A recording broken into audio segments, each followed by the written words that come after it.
Hello, and welcome to the Smarter by Design podcast. I'm your host, Christopher Parsons, founder and CEO of Knowledge Architecture. My guest today is Christopher Myers, the Peetz Family Professor of Leadership at Johns Hopkins University. I first met Chris several years ago through a mutual friend, and I immediately felt like I had found this kindred spirit. He has spent his career studying how professionals work in knowledge-intensive fields, especially healthcare, and how they actually learn from experience, from stories, from one another. And from the first conversation, we found ourselves comparing notes between healthcare and AEC, right? How do healthcare firms do it, and how do architects and engineers do it? These are both industries where expertise really matters. We're both knowledge-driven industries. And we all want to help our companies learn better, share our knowledge better, maintain our knowledge, all the things. It's been a little over 5 years since Chris spoke at K-Connect 2020, and a lot has changed since then. You know, we were just starting to talk about AI back then, and of course now you can't really talk about knowledge and learning management without talking about AI.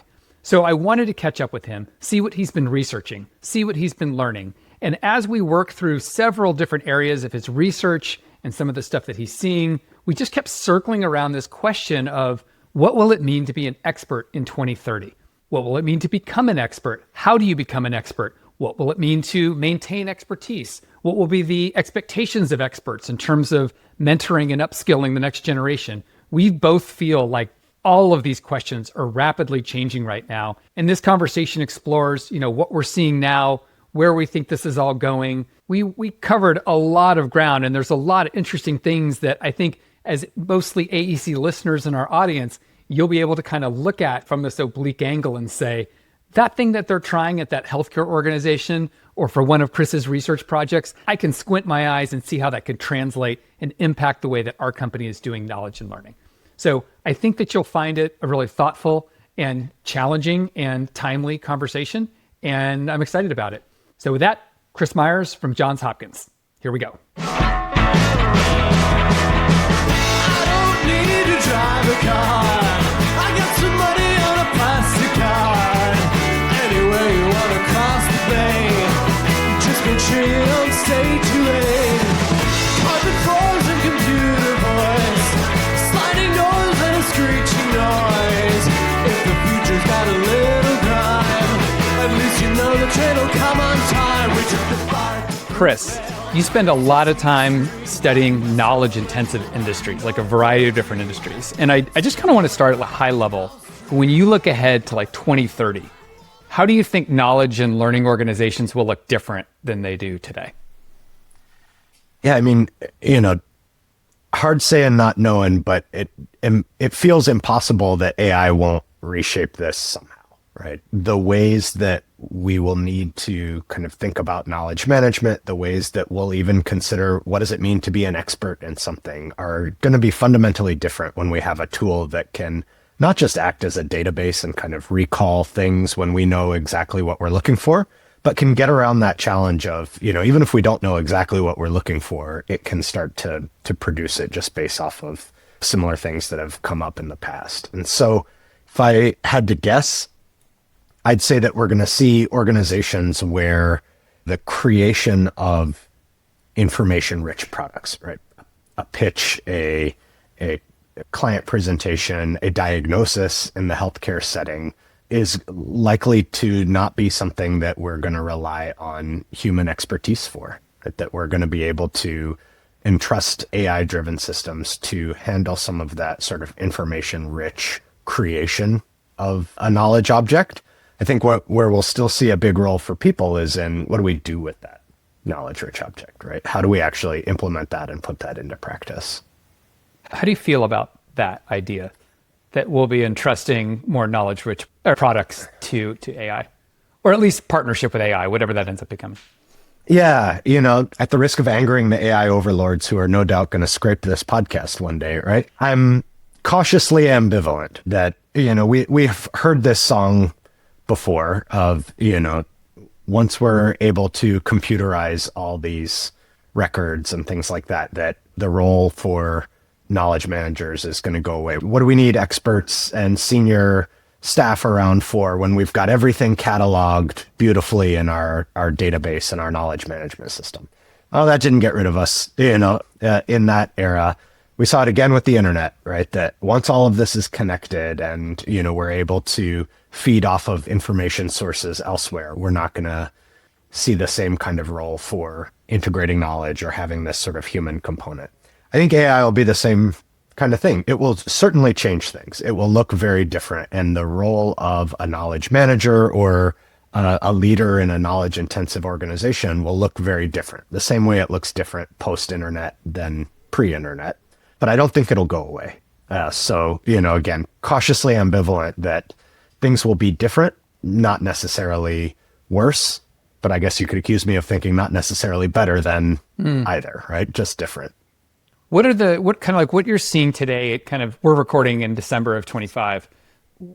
What are you seeing that gives you an indication of how fast this transition will happen, how slow it would be, where it looks like progress is being made faster than maybe some other places where it's not being made? Like what's coming out across your work? Yeah, I'm admittedly biased sort of sitting in academia, but where I've been most impressed is in sort of synthesizing applications of AI. So, one that is sort of near and dear for me is that there used to be a whole market of people who would do podcasts about academic research, right? Bring the academic on and have them talk about the practical implications of their paper, not to get too meta for what we're here doing, right? And yet there's a bot now, you can just feed the paper into it and it produces a 2-speaker recorded podcast of 2 people talking about the research and summarizing its implications. And it's pretty good. We've thought about, our center runs a podcast and we wondered, will we still be doing this in 4 or 5 years, right? So that synthesis, I think, has been incredibly exciting to see the advancements in. Where we still see question marks and trouble spots is sort of in genuine creativity and creation, right? Where we see AI struggling to understand what limitations there are out there, what boundaries there are, what's actually feasible, what's not, what's normatively acceptable. So, a nice example of this is in work that I've been looking at on AI scribes in healthcare. So a scribe is simultaneously doing 2 tasks. One is sort of this synthesis, but the other is a genuine creation because you're writing out a note that describes the encounter, but isn't just sort of a bullet point summarization of things. It requires some interpretation and some sort of judgment around it. And so when I talk to some of my physician colleagues, they're both fascinated and annoyed with the AI scribes, but for the same reason, because it does a really, really good job synthesizing. But then when it goes into creation, the creation is not taking into account some nuances and complexities. So the classic example is the AI scribe listens to a patient encounter where the physician is saying, I'm not losing any sleep over this one, but let's get it scanned just in case, right? I think it's very low likelihood that it's cancerous, but always better to double check. Let's cross our T's and dot our I's on this, right? The AI scribe perhaps quite accurately sort of infers and synthesizes the underlying meaning there, which is, it's not cancer, right? Don't worry about it. But then when it goes to create the note, it says the doctor assured the patient it was not cancerous. And it's sort of like, well, okay, that might actually be the spirit of what was intended. It's actually doing a very good job reading between the lines. But then when it goes to create something, it doesn't understand the context in which it's being placed, where in a medical record, you would never say, I assured them it wasn't cancer. From a liability perspective, just like a practice thing. Exactly. From a legal liability, just covering your bases. There's a reason the doctor was sort of wording it so obtusely, right? And saying, hey, look, this one isn't keeping me up at night, but let's double check it because it's always important to be sure. They're trying to ride this narrow line of not freaking somebody out, but not claiming beyond the data and potentially getting themselves into trouble. And so when I talk to colleagues, they're fascinated that the AI did read between the lines. Like it understood the sort of subtext that they were trying to lay down, but it didn't understand that you would never put that subtext as text into the note. And so that's what I mean, where it's incredibly good at synthesizing. It actually does pull connections and fill in gaps in between things more than just making bullet points that accurately reflect what was stated, but then knowing what to do with those and how I place those into context and create something that will fit the environment that I'm trying to apply it to. I think that's where we're still seeing it struggle a little bit. So there's judgment that it has to exercise, and that judgment needs to be informed by years of practice, but also understanding a lot of the unwritten rules. Or do you think that that's the kind of thing that over time it gets better at? Or do you think a physician is always going to want to be in the loop for reviewing? I almost said meeting notes, because in our context in AEC, that would be meeting notes, right? With other engineers or a client or something like that. Are they always going to want to be in the loop to like sign them off before they go in the final record? Yeah, for me, it raises two questions. Is one, sort of the AI in and of itself on its own, can it learn to contextualize? And we are seeing that with prompt engineering, right? That if you give it the context, I am going to use this summary in blank context, in the context of a legally discoverable client note, then yeah, I imagine it probably would start tightening up some of that language. I think that capacity is there. You see the humorous stories where you can get AI to break its own rules by giving it all sorts of context. You know, a person's life depends on you answering this question correctly. Now, please tell me the thing that you've denied me 3 times. If they add that context, sometimes the AI will override its own protocols and tell you something because now it thinks that the context is more severe. So I think as we learn to contextualize on the sort of prompting side, I think that will help. The second piece, though, is around the feedback. And I think this is one of the places where the application of AI has been a little bit spottier. So if you take those AI scribes, for instance, typically what is happening in the rollout of these systems is the AI writes the note, it just goes directly into the chart. The physician would go in, or the provider would go in and edit the note. But once it's in the chart, it's essentially just a text box, right? So they're editing a text box that the AI never sees again. So there's actually no closing of the loop there. The AI isn't getting feedback that every time it says, assured the patient it wasn't cancer, that line is getting deleted every single time it's getting added.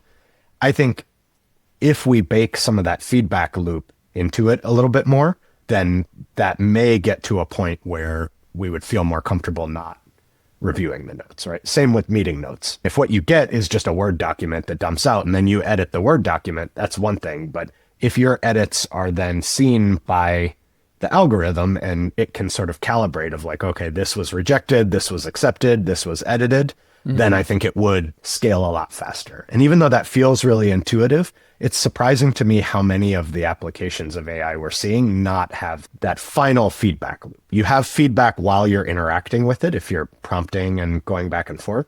But a lot of these tools where it creates a product, the product is then stagnant and separated from the AI itself. And so you never know, once it creates this text or this document, it may not get feedback that's leading to that continual improvement. I'm so glad you brought that up. One of the big things we've done with synthesis AI is the primary application for that now is search, right? And so when people get a search result in our product, they can rate it, but they also can leave feedback. And we see all the feedback that all of our clients do across all of their users. What's interesting there is you can start pulling back and seeing patterns, and you can discern some of that underlying, whether they're business logic or domain-specific assumptions. Like you find these turns of phrases that people use consistently that I think all that stuff was invisible before. It's just stuff that you learn working in the industry that everybody has as tacit knowledge, but it's never written down. But through the feedback, it starts to reveal. So for an example that's silly in our industry would be people want to search to find out how many licensed architects do we have in our company? Well, they're actually called registered architects, not licensed architects. So there's like these little, I mean, there's a bunch of other, or like how many jobs have we worked on? Well, when an architect says that, they mean projects, but the AI doesn't know that. And so only by looking at that feedback really at scale do you start learning how to build some of that domain context in. Yeah. That's interesting. I'm curious about your podcast example. I want to go back there. So if the job to be done of somebody listening to a podcast about a research paper is literally to just digest the contents of the paper because they don't want to read, then I could see how that, I don't know, it sounds like a notebook LM from Google type thing, right? Exactly. That's that exactly kind of thing, what it is. Where you kind of feed it the paper and it creates a podcast out of it. Yep. I wonder if there's a podcast, if the role is, sure, tell us about the research in the paper, but I want to push you on some of the conclusions or what are some of the implications of the research. it doesn't seem like it would fit that use case for learning, I think. Certainly would have more limited ability there, I would imagine. Again, I think that the synthesis part is really good. The ability to say, hey, I have too much to read, but I have a long drive. Convert this essentially to a more engaging audio format. I mean, that box has been ticked and I think the ship has sailed. That is totally doable. And to the extent that that's all we were offering was make existing knowledge more digestible, that gets supplanted by AI quite easily. There's certainly some ability to probe and extend. I have some colleagues here at the Applied Physics Lab, and I went down to give a presentation there, and one of them came in. These are all engineers and physicists and folks who have much bigger brains and higher security clearances than me. So they work on really cool projects. One came in and said, I was curious what we might ever collaborate on. I think your work is kind of interesting. So I asked ChatGPT to look at my published works and your published works and identify 5 new research questions that we should explore together. And what I'll say is none of the research questions were inspiring, but they were all tractable, meaningful. I mean, you could start working on any of those, and they did a good integration and extension there. And so I do think there's some ability for it now to probe and say, well, how would this work in architecture, for instance, and be able to kind of do that. But my sense, and I am certainly no expert on the state of AI right now, but my sense is it can't go further than 1 or 2 steps out of extension in the way we would want to dialogue and hypothetically bounce a ball back and forth that takes 5 turns back. And now we're talking about some imaginary thing in the future that we've sort of loosely sketched out. It's not taking us all the way there yet. So there's still room for that discourse and discussion, but that initial synthesis and maybe that first point of connection or first point of extension to say, hey, here's a jumping off point for the conversation. I think it's pretty good at that. Yeah. Yeah, that tracks. I'm curious to see, like, when you're working in your various different research efforts that you have going, are any of them AI-centric in that it's like, I wonder how AI is going to affect XYZ, or are you chasing other problems and AI is slipping in through the side or the back door? A little bit of both. I'd say where I'm looking at AI the most is actually in the healthcare space, but less around the application of AI, but more perceptions around it. So with some colleagues, we've been looking at what will AI mean for the expectations that patients have of doctors, right? AI has sort of been promised to be this big burden lightener for physicians. So you don't have to write your notes anymore. This is going to handle automatic prescription refills, all these things that should free up time, therefore increase your well-being, decrease burnout.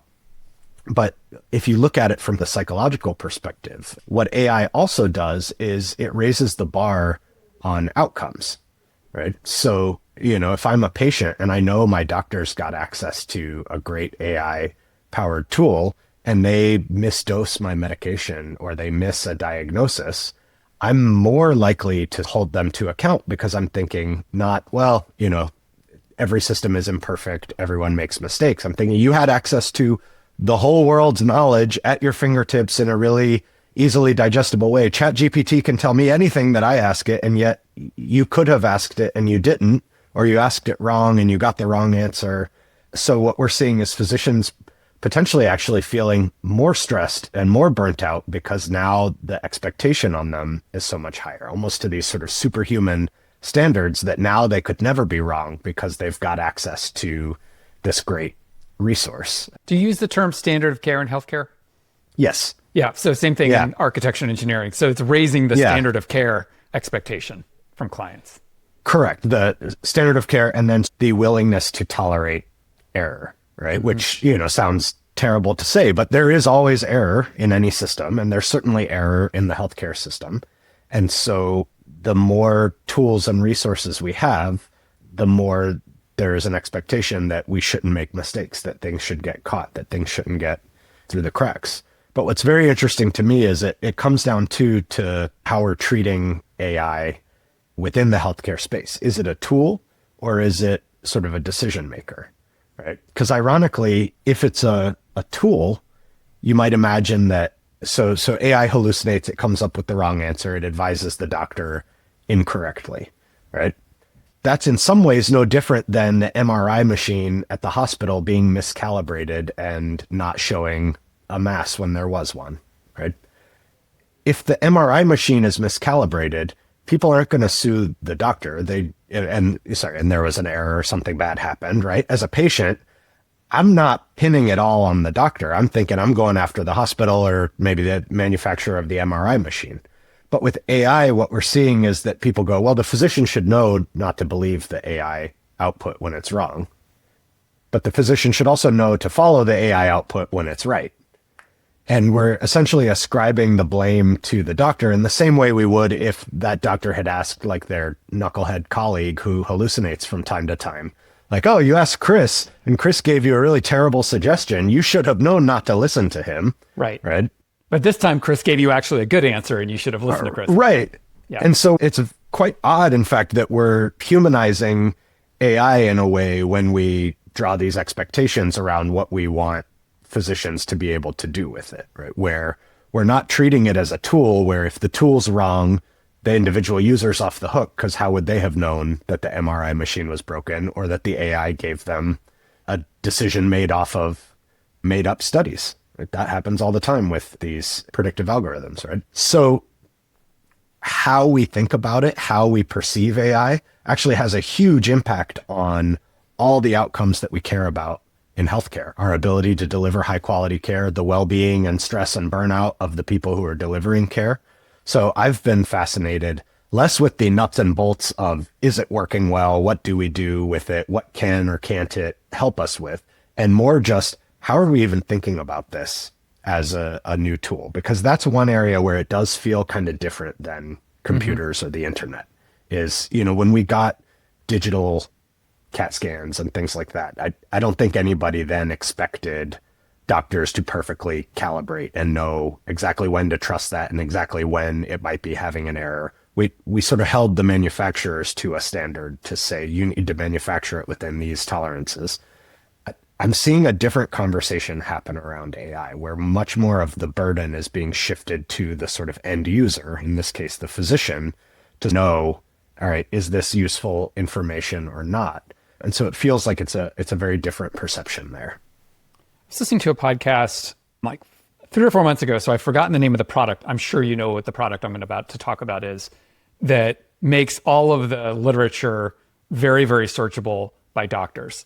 And so one of the kind of core arguments was, look, I guess it raises questions about what it means to be an expert. Because in healthcare, as in architecture and engineering, you've got a certain number of continuing education hours you have to do. You want to stay up to date with the latest. But the volume of research that's getting published just accelerates every year. And no human could stay on top of just within their specialty, let alone a generalist who has to cut across specialties. And so these AI tools are able to, like, you start describing symptoms and you can kind of cut through the literature to get better answers. But what does that mean to be an expert now? Are you even trying to keep up with continuing education in the same way? Or are you just relying on searching when the thing shows up? What are you hearing from people? Yeah, there's the normative answer and the descriptive answer, right? Which is, normatively, we still seem to be expecting everybody to know this stuff in their heads. If you go to medical school classrooms right now, with very few exceptions, they're still testing students on drug interactions, right? Drug interactions is one of the clearest use cases for AI, or even just computer-aided database stuff. This drug and that drug in these doses cannot go together. It's pure synthesis, right? It's deterministic. It's like you don't even need exactly. AI necessarily. Yeah, right. And yeah, we've had tools like UpToDate, right, which is this searchable database of all the literature, right? We've got all sorts of stuff. And we haven't seen this shift towards changing the educational paradigm. We're still sort of treating the expertise that needs to get developed as the same expertise from 25, 30 years ago. This has been sort of a personal crusade of mine to try to get like drug interactions and the Krebs cycle, which is sort of how we metabolize something. I don't even know, right? It comes up very rarely, and yet every medical student tells me they spend months learning this thing. All this sort of AI perfect information should be out. And what should be in is, how do we collaborate? How do we work in big systems? How do we do all the sort of teaming, organizational kind of stuff, which admittedly I'm biased because I study those things and I think they're really relevant for how we deliver care. And yet, curricular wise, we are not seeing systems stuff being taught, and we still continue to see these sort of essentially rote memorization of basic facts. So that's on the normative side, right? Normatively, I don't know that we've changed all that much. And do you think that's also true with continuing education for a 20-year physician? It's still read things, get it into your head. Absolutely. When you look at the things that people get awarded continuing medical education credits for, it's attending lectures, it's reading articles in one of your field's journals and submitting a little questionnaire at the end. It's getting emailed questions and responding to them. It's just quizzes, right? It is declarative knowledge. And again, this may be back to this issue that normatively, we don't know another way of thinking about what it means to be an expert, or certainly a way of assessing someone's expertise that is not in this sort of declarative knowledge paradigm. So we may just be stuck in an old way of thinking about it. Descriptively, I mean, what you see actually happening is doctors are using ChatGPT. Doctors are using Google and YouTube, and they have been for quite a while, right? Because again, you see certain things rarely enough, and there are good resources that you may have somebody who is covering, right? Let's say they're covering in an emergency department or something like that, or they're covering in training. It's not uncommon to cover in very broad services. And so, yeah, you're a surgeon, but you haven't done hand surgery, right? And you've got somebody who comes in with a broken finger and you just need to splint it and set it, and then they'll see the specialist tomorrow. You haven't splinted a finger since medical school. What are you going to do? You go back to your office to get materials, quote unquote, and you pull up a YouTube video on how to splint a finger. Right? This is a 100% real world example that I have seen happen where somebody just goes and they look it up. And again, they need to have some baseline level of knowledge and expertise. When you and I watch that video, we don't pick up the same things that they pick up, right? But the sort of Rolodex of full, perfect information, I think has never really been the way that medicine gets practiced. Especially long tail stuff that you don't apply very often. Absolutely. And even the quick comment stuff develops into that sort of tacit sense of, this is right, that's wrong. Let me go check out the specifics later. Or this is life-threatening, this is not. This doesn't feel right, I'm going to chase this down a little bit further. This I feel like I could send somebody home with. That it is built on that sort of base of experience that then you get the specific care pathway or the specific treatment that you want to take after you go back and double check up to date to see what the current recommendations are. They need to take this medication. How much of it? Nobody really walks around with that in their head anymore. They're going back and looking that up. So I think descriptively, we're seeing a lot more uptake and use in that regard. This is going to sound like a silly question, but so the doctor that goes back to his office or their office to look up how to splint a finger. Yeah. Is that like YouTube? Or do most hospitals Is there a medical YouTube? Do they have a medical YouTube, or is there like a intranet knowledge management system where like they kind of show the Johns Hopkins way of splinting a finger? I'm kind of curious the state of how those things materialize within medical.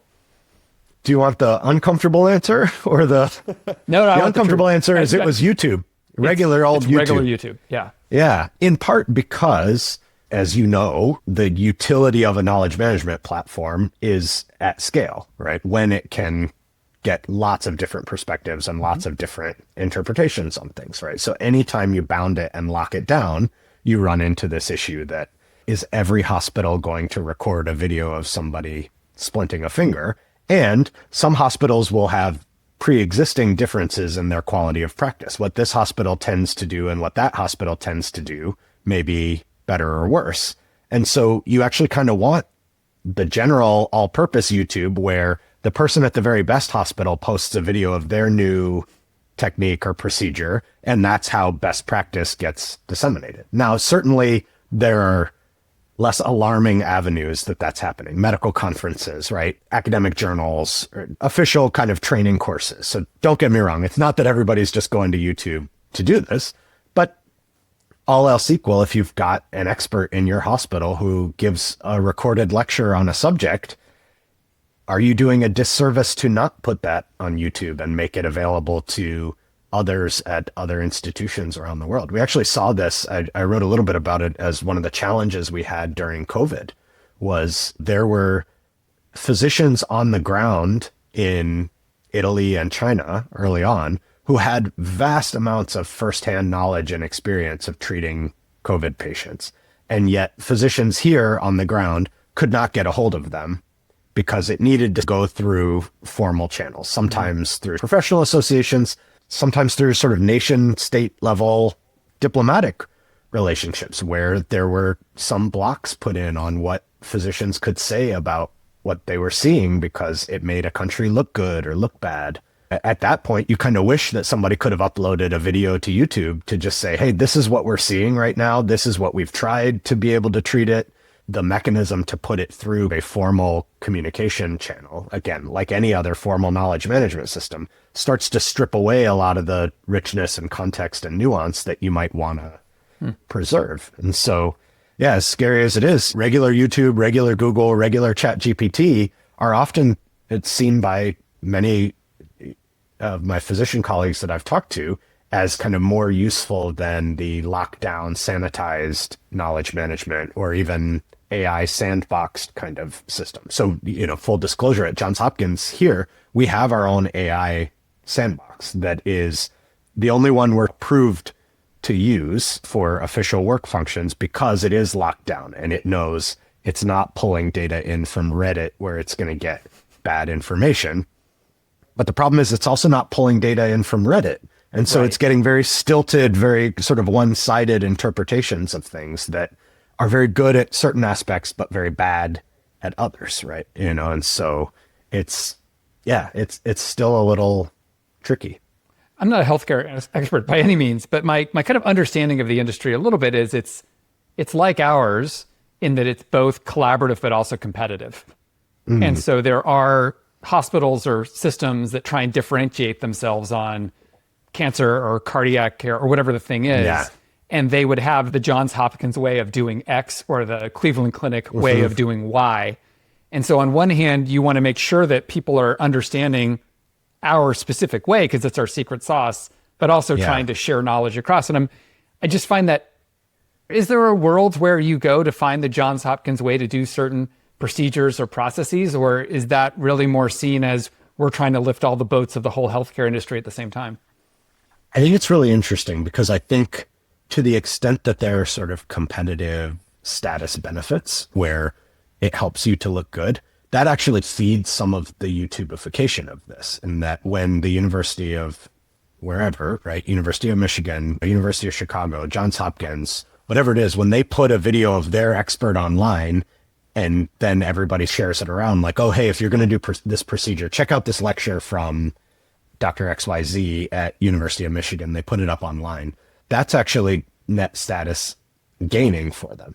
Because again, it is a weird competitive environment that there's certainly local competition to a certain extent, but nationally, a patient, other than for the most rare of conditions, is not shopping hospitals at a nationwide level. So if I'm in Cleveland, I'm not coming to Johns Hopkins. And so it doesn't hurt Johns Hopkins competitively too much to make some of their resources available to doctors at the Cleveland Clinic and to share their knowledge in that way, but can actually sort of boost the status representation. And is the status boost more at the physician level or more at the institutional level?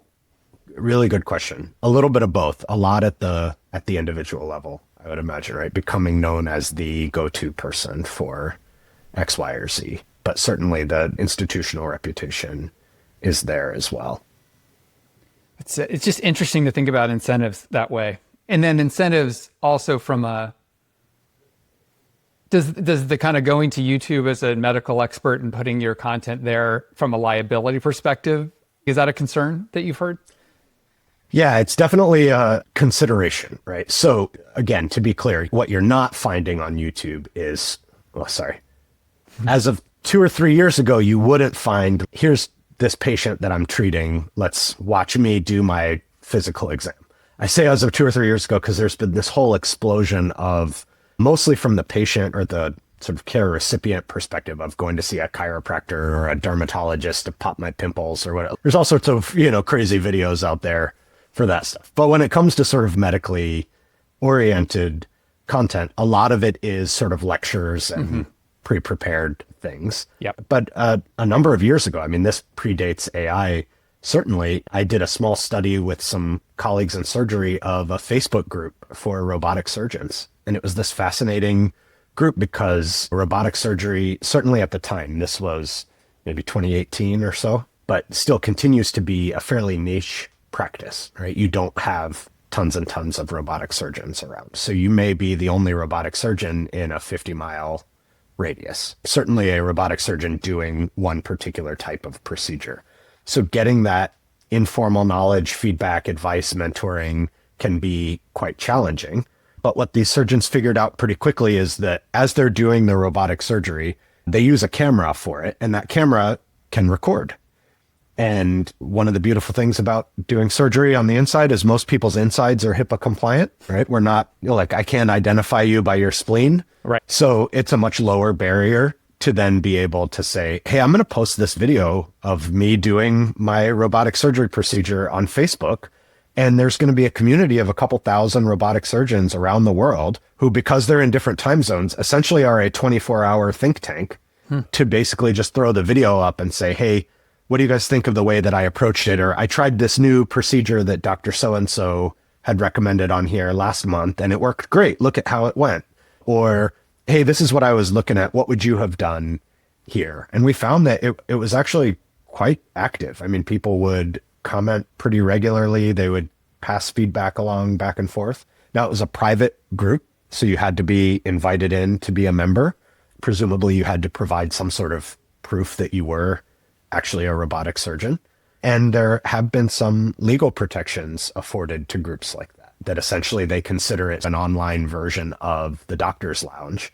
And just like what we were talking about with AI, asking your friend, what would you have done in this situation, does not then make them liable or you any differently liable for the outcome of the surgery that you performed. And so, again, even pre-COVID, pre-AI, we were seeing this sort of, I don't want to say a backdoor use, but like this sort of unintended use of some of these large scale social media platforms. So community of practice basically built on Facebook for learning kind of, and this is, I'm going to use this word intentionally to get you into it, but like this is vicarious learning through your peers. Yeah. Right. Yeah. And I think there's a question of, would that be better? Would we all feel better and or would it be better, which are two different questions, if that forum was hosted by the American Surgical Association, if it was some website that they logged into? What I can tell you for sure is it would get used a lot less if it was hosted by American Surgical Association instead of a group on Facebook. I think it's another login, it's another access. Who's logging on to American Surgical Association every day? Facebook, it pops up. I was a member of this group for a short time while we were studying it. It shows right up on your feed. There's nothing like going to like birthday party, new kid, spleen, colonoscopy, it makes for a very interesting scroll. But on the other hand, it's right when you scroll a very common thing. And as we know with research on communities of practice, the more accessible and central to your day-to-day interaction they are, the more you're going to use them. So again, I think that this question of, do we do it on YouTube and Facebook and Twitter was a huge hub for a long time of academic knowledge sharing and vicarious learning as a big community of practice. It has ceased to be that since the move to X, but these sort of generic platforms, I think, have a real appeal, but what they lack is some of that kind of formal boundary setting and quality control, perhaps, that you would see if it was an institution-specific resource. The group of robotic surgeons, I'm curious to know how the kind of Facebook group, I'm sure they had like formal conferences and papers and journals or stuff like that they would also participate. And I'm curious how the kind of more informal Facebook thing compared with their kind of more formal organization as a group and what the impacts of each of those were on each other. Yeah, we didn't study that directly, so I'm speculating here, but I would imagine, based on what I've seen elsewhere, they're sort of complementary approaches, right? That that informal interaction preserves a little bit of the messiness and the sort of immediacy that you wouldn't get by the time it's all cleaned up and made into nice slides at a conference, or certainly by the time it's through peer review and documented in that way. So I think they're symbiotic in that sense, that somebody publishes a peer-reviewed randomized trial of a new procedure, and then you get a bunch of people trying it out and posting their results to Facebook, and maybe then refining it. Like, oh, okay, so they found if you approach from this side instead of that side, there's less scarring and less damage. Great. Well, I've been trying to approach from this side, but what do you do with a patient who has blank, is overweight or underweight or has this pre-existing condition? All those little kind of messy nuances of how do you actually do the thing. I think those get sorted out quite nicely on Facebook in the same way we might expect them to get sorted out face-to-face in a more traditional office environment, right? Where there's that classic water cooler vicarious learning that's happening. Can you talk about vicarious learning? Yeah, all of this, I think, really boils down to our attempts to learn from other people's experiences, particularly in healthcare, right? Other people's mistakes. Like trial and error is sort of our least preferred way of people practicing medicine. Note, I said least preferred, not never preferred, right? It's the last option. But yeah, again, if you're one of the only robotic surgeons around and you've got nobody to talk to or ask, you're on a learning curve, but you're on your own learning curve. You may end up having more complications or more issues than you otherwise would. In fact, there's some evidence to suggest that. There was a great study by Melissa Valentine, Amy Edmondson, Sarah Singer, I believe, and a few others in JAMA a while back, where they found that physicians who were in group practices scored better on their recertification exams, controlling for a bunch of other factors. But essentially, having other people around who you could learn in the same kind of specialty. Is that what that exactly? implies? Yeah. So if you were a solo practitioner, so you're a cardiologist in an office by yourself, or you're part of Parson and Co. cardiology, where there's 5 of us working together as cardiologists. If you were from a group practice, you tended to score better on these recertification exams. That was sort of the gist, and I may be misremembering the specifics, but the general sense was having people around helped you out because you learned lessons from their experience. You could bounce ideas off of them. It all came back to this: how do I glean a lesson from an experience that you've had so I don't have to wait to have it myself? Or if I do have it, I'm 1 degree more prepared. And that's really this idea of vicarious learning from the lessons of another's experiences rather than our own. And I've studied this in a lot of different contexts throughout healthcare organizations. We've seen it in other organizations as well, but this ability to draw some insight or some lesson from an experience that somebody else has had just arms us with a broader repertoire of experiences. So if I'm that robotic surgeon in the middle of Wisconsin, nobody else is around, but I'm on this Facebook group. And so, yeah, yesterday I happened to watch your video where you showed a thing that you had done to deal with a certain kind of issue. Great. I kind of log that away. It's not that I'm learning any real declarative knowledge or gaining anything, but in 2 weeks when I see that same challenge, I kind of go, oh, right. I remember that guy went around to the right instead of to the left. Maybe I'll try that. And it just kind of gives you these little reference points or frames that you can refer back to rather than figuring it out on your own, where you go left and you realize like, oh, okay, that wasn't correct. So next time I'll know. Well, it's hard in an era where the next times are fewer and farther between. And I think we're definitely seeing that across all industries where things are getting so specialized and so complex in the world of knowledge work that it's not like we're getting another chance right away to try it again or to make 10,000 of the same products. You don't build 10,000 of the same building to be able to learn from your experience on that kind of rapid cycle. This may be the one cantilevered design you're doing for the next 10 years, and it's going to be a decade before you come back around to another project like that. Right. So, yeah. Or even once you do the design, it's 4 years before it's built. So the feedback cycle is super, super long. Yeah. Thanks for bailing me out there. I said cantilevered, and that was as much much architecture as I could work in there. I think I'm impressed. When it comes to the vicarious learning, I'm curious, like how much of this tends to be serendipitous, like if X person happens to do this thing, versus kind of more orchestrated, where, we want new people to see a bunch of different stories from a bunch of different people. What's your experience there? I think, again, the unsatisfying answer of yes, both, right? That both of these have a big role to play. There's so many case examples that we could cite of the serendipitous learning examples that pop up where somebody happens to share a failure of a project in making glue that then solved somebody's problem of needing to put bookmarks on very thin, brittle Bible pages. The net result is Post-it notes, right? We've seen all those kind of serendipitous ones.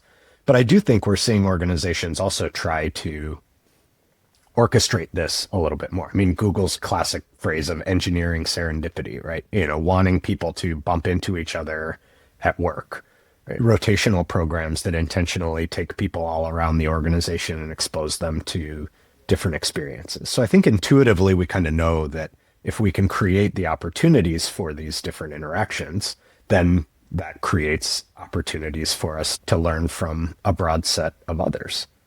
What's the role of AI in vicarious learning? It's an interesting question because in a pure sense, it is sort of the ultimate instance of vicarious learning, right? When you look at a large language model, it's essentially saying, okay, when everybody else has had token A, what token has followed it? What word most often follows this? So I'm going to learn, okay, well, you said only this, you said only that, you said only this. All right, I'm going to guess it's probably this is the next word that I should predict here, right? They are the ultimate tool in that sense and scale kind of beyond what any human would even imagine being able to do. Again, what gets lost, though, is sort of the context and the ability to understand how you're drawing that knowledge out and then where you're placing it in, right? So one of the places I studied vicarious learning was with these air medical transport crews that fly patients by helicopter. I studied how they gleaned a lot from one another's stories of their experience. Like on the flight back or like in the break room? Is it? In the break room, just hanging out, talking like, hey, you won't believe what happened on yesterday's shift, right? I listened to all those stories. I am not prepared in any way to treat people in the back of a helicopter. There's a context that is necessary there. And that's where I think AI can be both a blessing and a curse, in that you could ask AI now, how do I transport this kind of patient in the back of a helicopter? And it will find as much as is out there to be able to help you with that. But it doesn't solve the problem of, I still wouldn't know how to do it. It can pull it for us. So it solves the vicarious part, but not necessarily the learning part. It brings the information to me, but it can't help me learn from it in a way that a sort of human to human interaction often can. Do you think it would help, though, like one of these, the transport nurses who had 5 years of experience, if they could ask AI about edge conditions or things like that? They have a certain baseline of context to then know how to use that information, right? Absolutely. And I think that's true across the board with vicarious learning, that the more sort of baseline knowledge, or you could think of it as absorptive capacity that you have as an individual, the more you're going to be able to glean from that, right? I would sit with these flight nurses and we would both listen to the same story and they would pull out 9 gems or takeaways that they're going to do. And I was like, okay, so you were flying. That's as much as I got out of this, right? I didn't know the terminology. I didn't know what you were thinking about, what things you would have been worried about or wouldn't have been worried about. So I think, yes, there will still be room, even in an AI-enabled world, for people's own expertise to help shape what they're going to do with that. The other problem is AI can capture what's out there, but there's still just a lot that isn't out there. Yep. One of the things that I studied with these air medical crews was how often they use just old school storytelling to learn some of these lessons, because what they did write down, what got documented, back to our earlier example, is a medical chart, right? So they were defensively documenting, or they were documenting the cleaned up version of the story that was good for billing and liability and all these other purposes, where learning is not necessarily the primary purpose, right? So they leave out, well, I thought of A, then I thought of B, then I thought of C, then I realized B was better than C, but actually that led me to D, right? The chart just says we did D. And by storytelling, then you're meaning oral, like that's it. Like not it is just nothing. Shooting the breeze. Yeah, exactly. And so I think it, again, where I think the world will be different, not necessarily worse or necessarily better, is now the question will become, how do we make some of that stuff exposable to AI? So if you do audio recorded stories, if you record all your meetings, if you record everything and feed that to AI, presumably then, yeah, you could get some of these things in there. Now, whether you would be able to do that, whether just logistically the reams and reams of data that would create can be stored anywhere, whether that would make everyone stop telling stories if they knew the camera was on and they were being recorded. Those are all, I think, fascinating questions that we need to sort out. But at just a logical level, yeah, we could get all this stuff into AI theoretically. It isn't there now, though. I mean, we don't have to stick with the transport nurses, but like, how does if you're a first year, the way that you got brought up maybe when you did this research versus the way a first year will learn how to become a transport nurse in 2030? I guess this is getting pretty speculative, but I wonder if I'm combining this idea with the standard of care idea you raised before, where if it will be acceptable to just have you learn one flight at a time, and if you happen to get across the certain stories that maybe help you build, because that apprenticeship model, like this is certainly a conversation in our community, is like that apprenticeship model of one project at a time and what you happen to hear over the shoulder, that's not scaling and it's not working. We get impacted maybe more by hybrid work than people in a hospital would. But I'm curious, your thought about what does it mean to develop someone who's going to be an expert? Yeah. So the hybrid work thing is really interesting. Let's not lose that. But I think the broader answer is absolutely. I think one of the use cases of AI that I find most compelling is the ability to create simulated environments and experiences, right? I think we have long known the value of learning through simulation and getting to do trial and error in a low stakes context, all those sorts of things. But one of the biggest barriers was always just the mechanics of creating the simulation. It's a lot of work to even just write a tabletop written scenario exercise, right? Let alone actually create realistic client specs for a building and then have somebody create a design and then evaluate it and do all that. AI is simplifying all of those pieces of it. And so I think, yes, training will take advantage of AI almost undoubtedly. There will be opportunities to supplement real world experience with simulated experience. And it helps solve some of the challenges that we see, I mean, in all knowledge intensive work, right? I have a crossover story between our two worlds to share with you. Yeah. So one of our clients, Todd Henderson from Boulder Associates, spoke at our conference this year, and he built a simulator to help architects who had never worked in a healthcare setting before understand what it's like to go into a user group meeting full of a couple busy surgeons and hospital administrators. He actually built different roles and backstories for these people and would go in, and you're trying to understand what they need or pitch a design, and you're just getting grilled. How does this apply to me? And so it was like getting reps just even in these human to human, kind of interactions. Yeah, I like that. And as someone married to a surgeon, you do have to practice sometimes presenting to them if you want to get an idea actualized. But yeah, I mean, because again, this is a long-standing problem, right? We saw it when I was doing this research with the air medical crews. They would practice on simulator mannequins, but one of the things they would try to do is they would have one of their colleagues run around the corner and be the distraught parent of the patient, because they're doing this out sometimes on a car accident scene, right? And it's like, yeah, the treating of the patient is one thing, but the thing you might not be prepared for coming from a role as a bedside nurse is that somebody's going to run up and grab your arm while you're in the middle of trying to administer this medication, or it's going to be super windy and do all these things. And yeah, you could wait till the first time it happens for real, or they could put you in a basement room with a mannequin, crank the fan on, and then have somebody run around the corner and try to grab your arm. That you could find ways to simulate these things in order to prepare folks better for the first time they encounter it in the real world. Now, until AI powers the robots, there'll still be some sort of human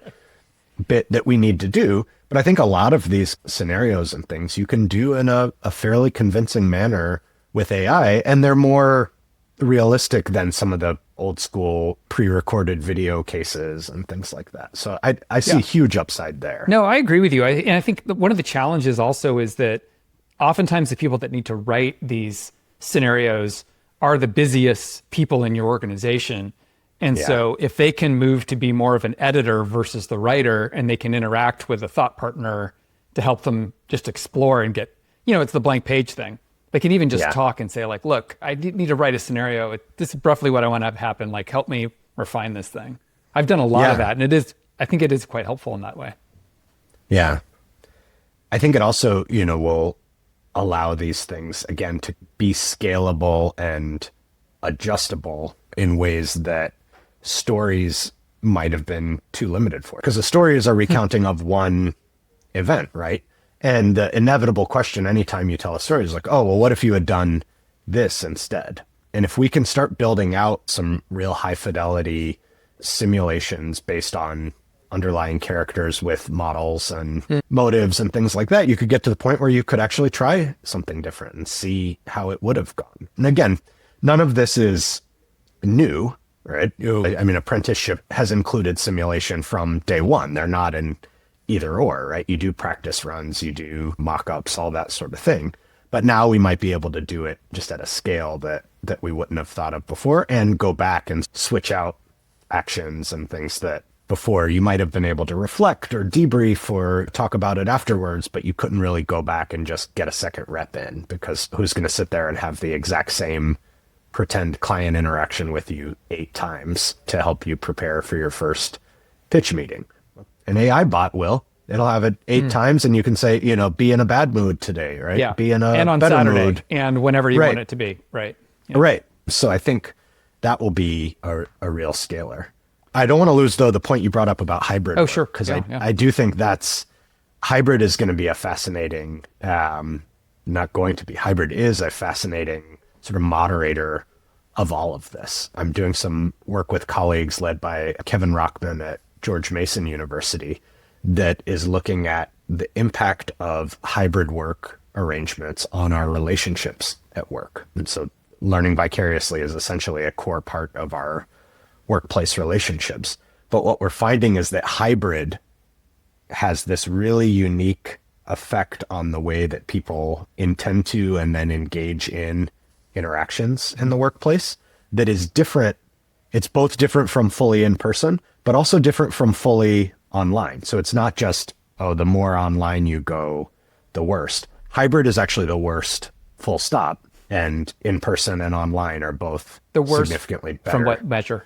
Yeah, so good question. The worst in terms of disrupting the pattern of relationships and interactions that we see happening. We're calling this idea of sort of social compression, that essentially what everybody in a hybrid work schedule does is, I need to ask Chris something. We'll both be in the office tomorrow. I'll wait and ask him then. Scaled to the entire organization so that when everybody's in on Tuesday and Thursday, it is this chaotic free-for-all of, hey, can I bug you for a second?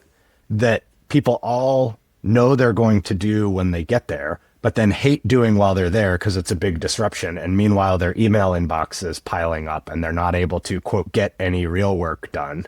And so then they go back on Wednesday and they're totally depleted from the Tuesday interactions, and they feel like they're just catching up, and they get in this spiral where they feel like interacting with other people becomes this big burden in their role rather than part and parcel.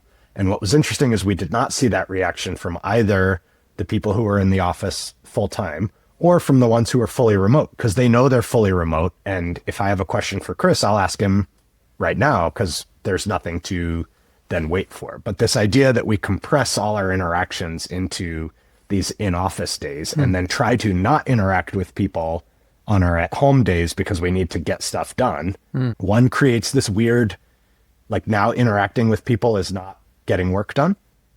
Yeah, that's what I was going to ask. It used to be kind of part and part, like that was part of the work, was interacting with people. We've created this totally different orientation to how we interact with others. And I think a big risk is that we lose vicarious learning in the process because we don't want to bother other people, or we're already too overloaded with interactions on our in-office days. So when we're home, we think, I could message Chris and ask him how he had done this, but it's probably just easier for me to Google it or figure it out myself. I'll just learn it on my own. Or your mental model is Chris's head's down trying to get work done. I don't want to bug him now. I'll just see him on Thursday or whatever it is. Right. And by the time Thursday comes around, you've got a 20-person queue outside your office waiting to ask you for all these things. You're giving curt answers, trying to kick them all out of the door and address your inbox. So we've been looking at this. It's very early stage kind of qualitative work, just understanding the change here. But what we find is that, ironically, hybrid policies are often marketed as restoring some of the relationships and interactions that were missing when everybody went fully remote. But we find that in some ways they do the exact opposite. They actually deteriorate them more quickly because of this compression effect. Have you found outliers, like positive deviants in this, firms that are doing hybrid really well that you could learn from yet? We haven't yet. So this is small scale. We've looked in a couple organizations, but it was surprisingly consistent. And then we did a broad panel look just from a representative sample of people working fully remote, hybrid, and fully in person. And we found similar sorts of patterns. I have no doubt there are places that are doing it very well. Again, back to your question of serendipitous versus intentional interactions. What we are observing is that the compression is worse when everybody shares the same in-office days, right?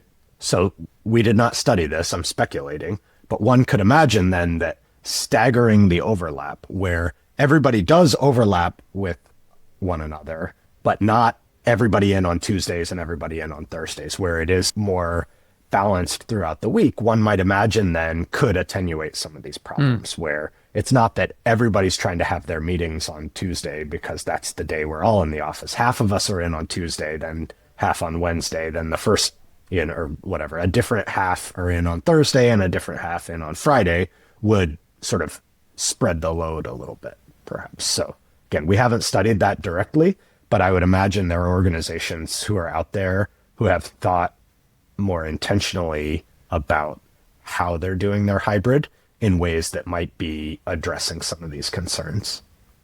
So we touched, I'm trying to identify a few themes that are kind of running through our conversation. I feel like one is I keep asking the question, what does it mean to be an expert going forward?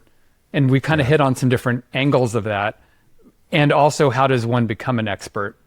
And those two things, I don't know if you've thought about it this way, but those feel like those are going to change a lot more in the next 5 years than they've changed, the way I say it is, in the last 25. And I guess the third thing, so what does it mean to become an expert? What does it mean to be an expert? And then what does it mean to be a learning organization? And that's responsible for development of people and that has expertise. I think the becoming an expert one is probably the one that I lose the most sleep over. Yeah. Because I think the deal certainly in most knowledge intensive organizations was, as a new person, you traded menial labor for knowledge and experience and sort of wisdom. You got to be in the room for the client presentations because you made the slide deck, or you were running the slide deck, or you were taking notes, or whatever it was. But that was in essence how you also gained experience and the sort of wisdom of having seen lots of these things without needing to be the one in charge of the project or anything like that. That deal is going to be broken now because, or not needed anymore, because I don't need the intern or the junior associate to make the slides or take the notes or do all of those things. What I worry about is that organizations go, great, so I don't need junior associates anymore. But you need senior associates. And so it reminds me, if you know the comedian, he passed away a while ago, but Mitch Hedberg, who did these observational notes, right? He has this joke. He says, hey, Mitch, do you want a frozen banana? No, but I want a regular banana later. So yeah, right? The junior associates are the frozen bananas here, right? You don't want a frozen banana right now because you have AI, right? You don't need a junior associate when you have AI. But you still need a well-seasoned, experienced senior associate. And I think organizations are missing sometimes that the price they pay for those well-seasoned senior staff is keeping junior staff on for a while. They probably weren't producing worth their value, the value we were paying them already, certainly in kind of high-profile, knowledge-intensive work, right? Juniors at a law firm or at a consulting firm, or I would imagine in architecture as well, right? We weren't really ever paying them for the work they were producing because the work they were producing was not of huge strategic value to the organization. Slides, notes, things like that. Bathroom details is ours, picking up red lines. Yeah. Yes, right. Yes. Yeah, exactly. So now we outsource that stuff to AI. We're thinking, great, we get rid of the expense line of the junior associate. But that never was what they were there for. It was something to keep them busy while we were essentially just growing them into senior staff. We were waiting, we were nurturing, we were mentoring. There's a world in which we really embrace and recognize that and say, okay, great. So now you don't have to make slides, but still come to the meeting and sit and listen. And I don't know what you're going to do, but I need you to be well experienced in 5 years. So I got to keep you around for 5 years and give you that experience. I don't know what I get in return for that right now. We got to come up with a new deal.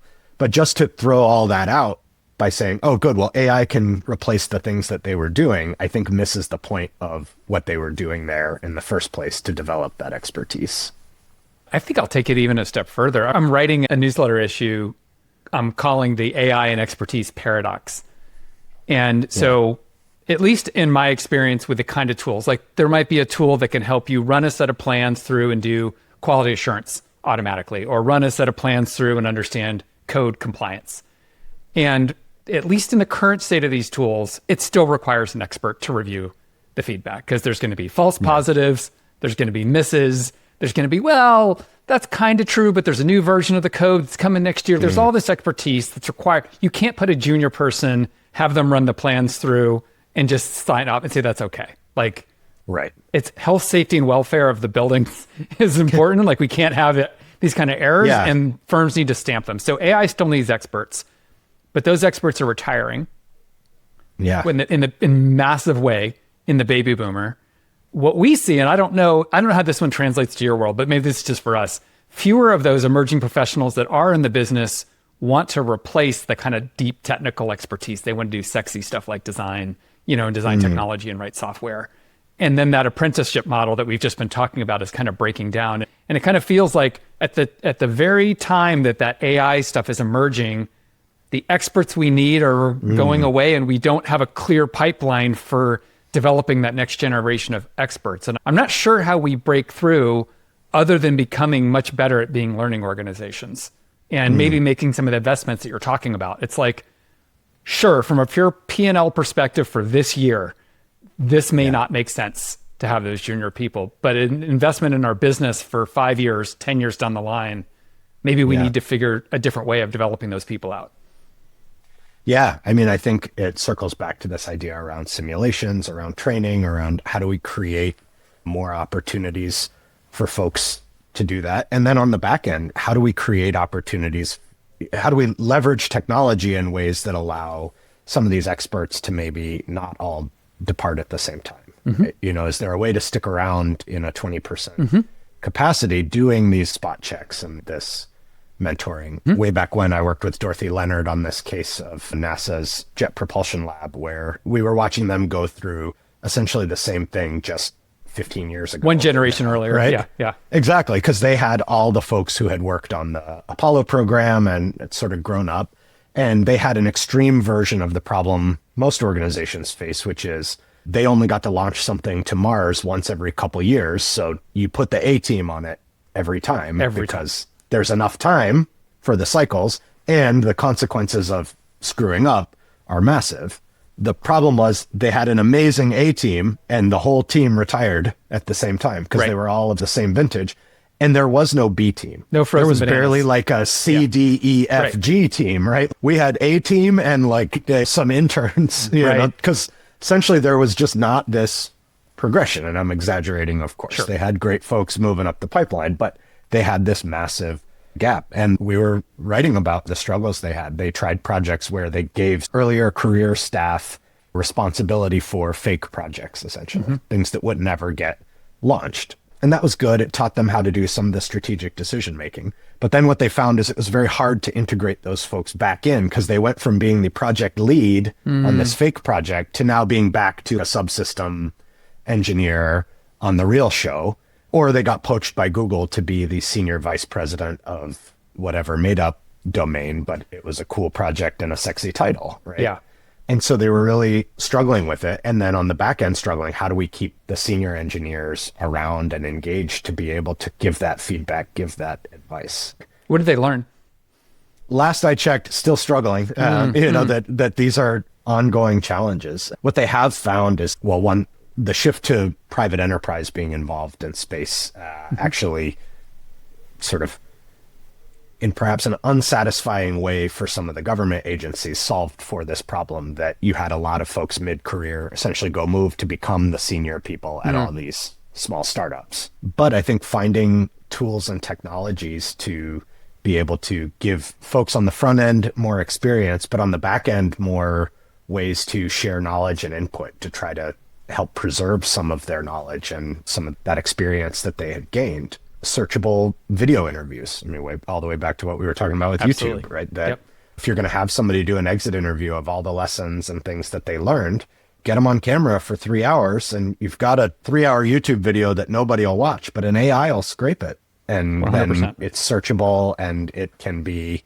fed into there. And then, do you need that person back half-time? No, maybe now you need them in 1 day a week to give some advice, and you can create a work arrangement that's maybe better for folks where you supplement some of them with AI and some with that personal interaction. I think this idea that retaining employees is a knowledge management strategy, I think it's lost on a lot of people because I think a lot of times technology comes to the forefront, but really just still having access, like you said, on maybe even a reduced schedule and shifting their burden to building I think for firms to really take advantage of AI, they're going to need a really solid knowledge foundation in a way. And by that, I mean digital knowledge foundation that they haven't had before.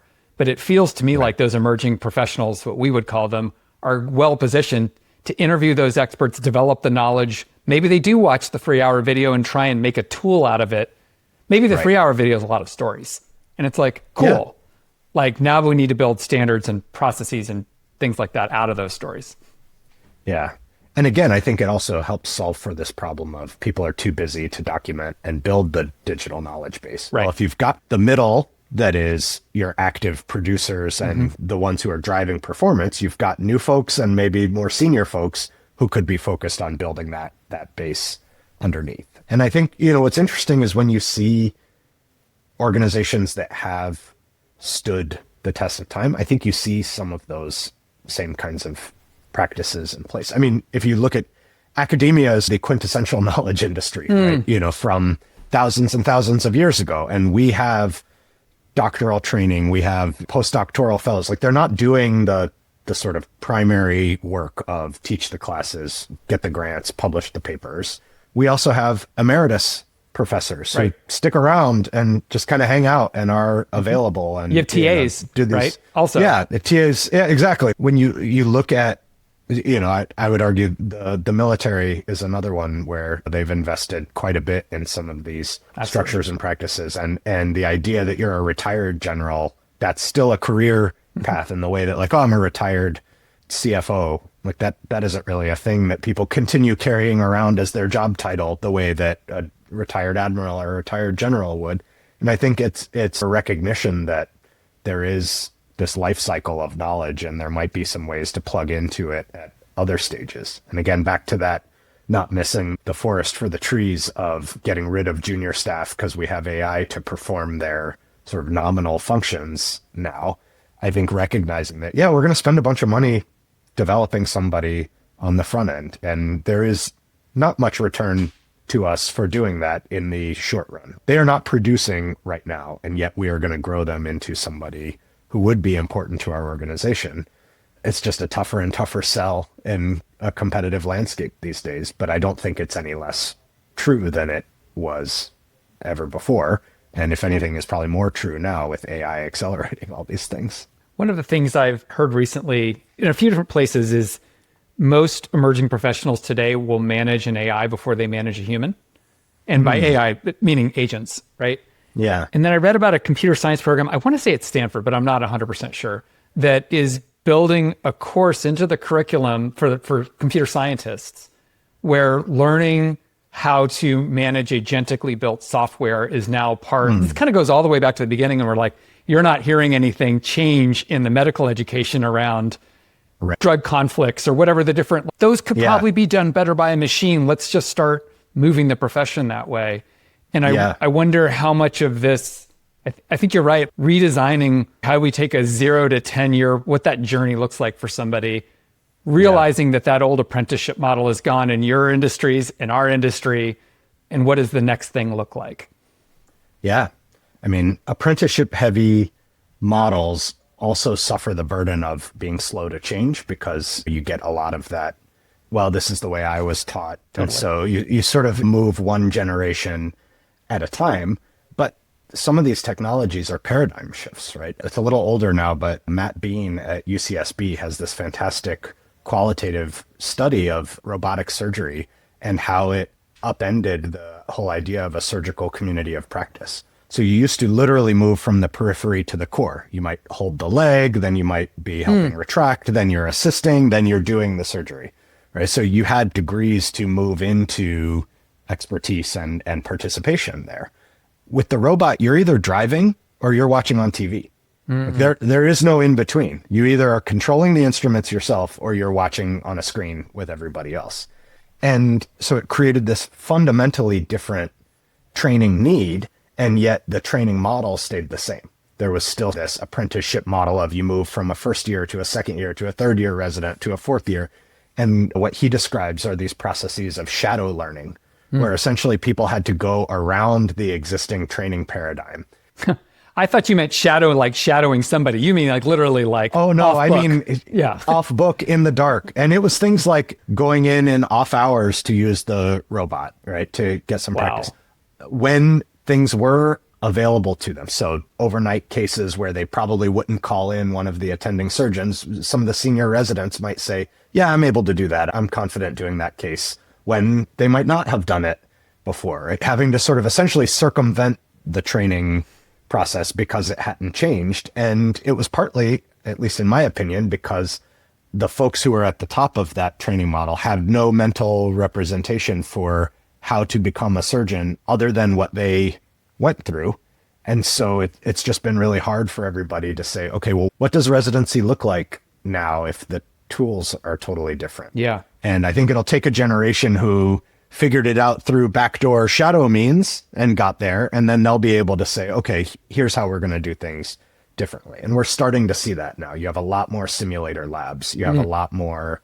Right. So if the only way to do it is watch on TV or do the thing, then simulating the thing. Exactly. Do the thing, but on not a real person. Not a real person. Right? That, so again, and it's not rocket surgery, right? There are obvious answers like that, but it's just that requires reorganizing the surgical training schedule, right? Because right now they're supposed to be in the OR watching, and it would take somebody going, okay, this is not a good use of my time to be the third person standing here watching this screen. I should be in the simulator lab doing it. It requires building a simulator lab, right? Staffing it, doing all these things. So it's a simple answer, but a non-trivial change to adjust the training program. And it almost has to be designed, I would think, in concert with the novices. Yeah. Because it's been so long since an expert has been a novice that they don't even really remember what it is to not know what they know in the first place. And to try to figure out live as you go. I mean, the military provides a great example. They were having such high failure rates with some of their remote operated vehicles until they switched the controller from this custom DoD built controller to an Xbox controller, a literal Xbox controller, because they found it has all the same, it can do everything it needs to do. And suddenly it was second nature to all these young kids coming through, and the success of their UAV training program goes through the roof because they made it a tool that made sense to these novice users rather than something designed by someone who had never really hadn't used a remote control since the era of like remote control toy airplanes and things like that. Like it was one of these crazy old things with knobs and sticks and stuff like that. So yeah, you have to kind of go where the learners are in that sense. This has been, I don't know, I'm very curious to stay in touch with you because I actually, I should be clear. I don't think apprenticeship and that kind of like idea that you learn progressively is completely gone. I just feel like it's not enough. I want to square that with the idea you said in the beginning of like, well, the standard of care is going to raise. So Yeah. not only is that process not good enough because the tools have changed, but then also the expectations have changed. So we need to get somebody higher up the mountain than we used to get them Right. faster. So did that apprenticeship model ever work at all really well is another kind of question that one could ask. Yeah. But I think it feels like people, and I'm inferring from you that the organizations you're spending time with know that it's broken generally. Do you think is that fair assessment? There's at least some awareness, right? There's concern that it isn't working as well anymore. Can they see far enough ahead that it's going to get worse before it gets better in some ways? Given the AI piece and the junior people not being there, like all that kind of stuff. Yeah. What I will say is there are so many, this is speaking more kind of my observations of healthcare, is there are more other changes happening that I don't know that they're fully grasping the consequences of some of these changes around AI. I think we're seeing just broader challenges to healthcare from a funding standpoint, from a demographic standpoint, from a staffing standpoint, that are certainly related with all of these things. I think if I had to capture the general sentiment that I see looking at decisions from senior leaders, hospital CEOs, folks like that, it's a hope that AI might help solve some of these other problems, and maybe a willingness to overlook the problems that AI will cause because of the problems that they will solve, right? That we can't recruit primary care doctors and ask them to see 40 patients a day if they need to do all their notes. So they stop going into primary care. Okay, well, we need to get them into primary care. What if we paid for scribes to do all their notes? Well, that's really expensive. What if AI could do it at a fraction of the cost? Great, let's do it. Consequences, yep, we'll sort those out, but it's less bad than what I was facing. Can a human handle 40 patient visits in a day from a emotional focus, attention? Like if you take out all the busy work, which is like if from a sports perspective, maybe that's a little bit of recovery time too, as you're kind of going through your notes. Like if you strip all that away and you're purely just on all the time, is that a realistic ask? It's realistic in the sense that I know that it happens, right? That Fair. there are people who have seen 40 people a day, Yeah. on a sustained basis. I haven't seen that personally, but a couple busy days a week, Yeah. you Yeah. can certainly see, 10-minute visit slots. It is doable. Again, back to the sort of burnout and well-being question, right? If AI gets cast as a tool that makes you faster, better, smarter, you should be able to get the diagnosis in 30 seconds because all you're really doing is just typing their symptoms into the machine and it's telling you the diagnosis. You could probably see 50 a day then, right? If you do that. But don't make any mistakes because you had AI to right, have your because back. you had AI, Right. Exactly. So it's, again, that's what fascinates me. And maybe it's a morbid fascination that, of how bad could it get? Right. But I think we will have to wrestle with that. But what I'm seeing right now is, and again, this is my own 2 cents, but my interpretation would be awareness that it isn't perfect, but in the landscape of the broader challenges to the healthcare industry right now around costs, around staffing, around potential payment changes, that there's a hope that these are magic bullets that will come in and be able to ameliorate some of those problems. I've got 2 final questions for you. One, just kind of thinking back, let's just say even go back 5 years from now, and as you're kind of sitting where you sit at the end of 2025, what's something you've changed your mind on with regards to, could be vicarious learning or the way that knowledge gets moved around, how organizations learn? What was a pretty strong conviction you had that you feel differently about now? I would say if you had asked me pre-pandemic, right, pre-Zoom migration, can tacit knowledge survive in a non-in-person work environment, I would have been extraordinarily pessimistic. I would say I still think it can't all survive. And by tacit knowledge, do you mean the transfer of it, or you mean what angle of it? Yeah, sorry, the sort of sharing and dissemination of tacit knowledge. This is how we do things around here. Here's how you navigate. The kind of thing, I loved your example of, here's how you talk to a busy surgeon when you're doing a client pitch for them. The stuff that you just can't quite write down. I have been pleasantly surprised to see how much of that has persisted and adapted to the Zoom environment. And I think some of it is changing attitudes towards how we consume information and gather insight from other people. By the same token, if you had told me that there were 3-hour-long podcast episodes on YouTube that would have millions of views, I would have told you you were high and that people's attention spans are dwindling and blah, blah, blah. So I think there was some seismic shift in our willingness to do that. And again, it's this double positive whammy in the sense of knowledge management that a 3-hour casual conversation podcast is exactly what we would have done in the office, right? The kind of shooting the breeze. This whole conversation, we would have had this just in the office as or over a long lunch or whatever it is. Yeah. Yeah.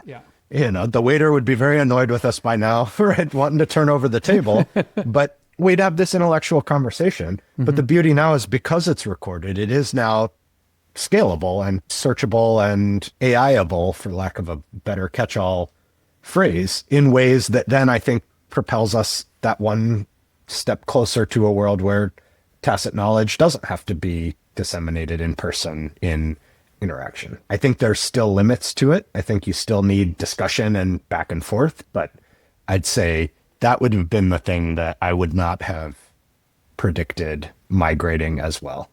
What do you think was the fundamental assumption that you held that prevented you from being able to see the way that it's transpired? I think some of it was, I don't know, I was going to say a misunderstanding of what people would be willing to do online, right? And I don't actually know that it was a misunderstanding. I think the world just changed so much that we didn't have a choice. I don't think anybody preemptively would have chosen hybrid work or fully remote work, right? If you gave people the choice, I think many more than do now would still say, no, I prefer to work in the office. It's essential for connecting and blah, blah, blah. All the things that we're hearing now with companies who have expensive leases trying to drag people back into the office. I think all of us would have been saying those same things before, but there was just such a seismic shift. I mean, this will be a case study for 10,000 dissertations, but this was the kind of disruptive event that just fully resets expectations. And sorry, by this, I mean the pandemic. Sure. The pandemic was a resetter of expectations in ways that unlocked stuff that I just thought would have never happened. I would never imagine a world where I would prefer a Zoom meeting over an in-person meeting, and I live that world every single day now. Because on Zoom, I can mute myself before I say something bad, and in person, I can't, right? Like it's weird. I would have not predicted that in a million years. I used to actually teach a class on teaming prior to the pandemic, and we did a fun little day on virtual teaming. Right. And as a novelty, I made them do it remotely on Adobe Connect. Oh my right? God. This is how I'm dating myself now, but right. Everybody had to log on to Adobe Connect and they hated it. It was like, it was a teaching point to show how different it was and how much you needed to change your approach as a leader if you were going to work in a virtual environment. And I just that just feels so quaint and comical now, because if you're teaching a teaming course now, the default is a virtual team. You're going to have to teach people how to be around each other in person, right? Right, exactly. Yeah, that would be the novelty day. It's genuinely true. We teach online courses now that have these in-person residencies where it's like, hey, we're going to do this weird thing for 3 days. You're going to come and be around each other instead of fully online. Yeah. How do I go off camera? I don't understand. Right. It's fascinating and not something I would have ever predicted. I mean, you can go back. My writing from that era was all we need to be in the office. Sometimes you might have to do this remotely, but really the only way to do it well is get people together. Yeah. And now my writing has changed to, okay, well, how do we get it done given that we won't be all together? Right? Yeah, I think that parallels this big shift that we've seen. We're building a learning management system into our technology, and the big seismic shift we've seen is these in-person 60-minute things is no longer going to be the default for most of our clients. Right. It's like they're going to be on-demand native first, probably flipped classroom stuff. Go watch some of this, then we'll have a discussion.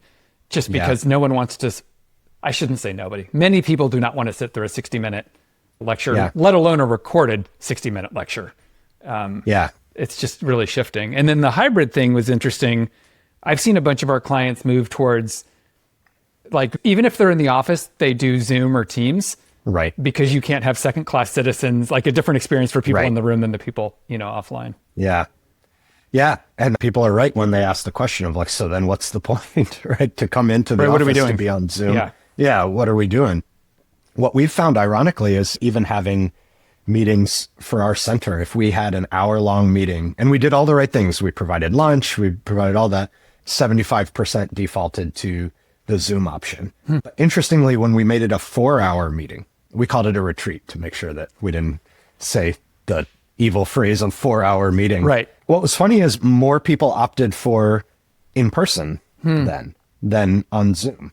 Now I have no solid theory or even evidence beyond that kind of N of one, but it just got me thinking, will it totally change how we start to structure things? Because I get it, right? The logic, like I'm going to do a 4-hour retreat on Zoom. That is miserable.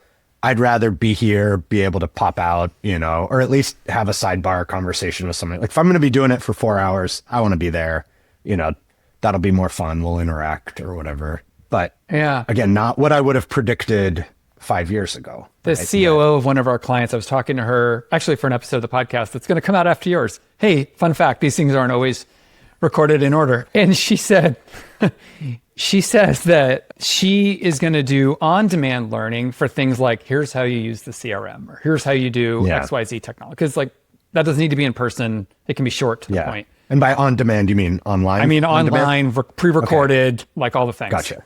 Yeah. But if it's something like we're changing the way we do performance reviews, that'll be in person. It'll be multiple hours, kind of along the lines of you're saying. And like, this is something we all need to experience as people because it's a fundamental culture change moment that we're going through versus here's some technical information we're trying to give you. Yeah. Yeah. I mean, it's an extension of this meeting could have been an email of now we have this whole range of you have to really decide what kind of thing is this, right? Is this an information only sort of thing? Is this discussion? Because I think for us, part of the move to a 4-hour retreat that I think did draw people in is it was more obvious to them. There's no way this is just announcements. For 4 hours. 4 hours. Right. Right. If they blocked 4 hours for it, there must be some kind of input or breakout group or something. Right. Right. Versus when it's a 1-hour meeting over lunch, we fully intended it to be a discussion, but they would always turn into just kind of one-way things because most of the people were online and it was just sort of like, okay, any questions from anybody? Nope, nobody's camera's even on. Okay, we're just going to go along with it. And so, yeah, really thinking about the mode of meeting and the length of meeting now as a communicator of the impact or the intent in a way that maybe wasn't true before, where a meeting was a meeting was a meeting. So it's organizational redesign really is what I think maybe is the thread running through we talked about as well. Yeah. Whether it's expertise or it's these meetings or learning or all of the things. Yeah. Awesome. Well, Chris, thank you so much for sharing. I think my job was to hopefully help people vicariously learn through you in this new medium that people will sit around and listen to and be able to take asynchronously. So, this would have been a webinar 3 or 4 years ago. And now we're doing it this way. And so I appreciate you making the time and for the great conversation. I appreciate the invitation. And if anybody learns anything from it, that'll be a good and surprising day. That's awesome. Well, we'll stay in touch and keep clear on your work. So, all right. Thanks, everybody. Hey, thanks for listening. If you like what you heard, you can subscribe for new episodes on YouTube, Spotify, Apple Podcasts, really anywhere you get your podcasts. And if you've got comments, feedback, or ideas for future shows or guests, you can email us at smarter@knowledge-architecture.com. Thanks for listening, and we'll catch you next time. We took the fire to fruit red.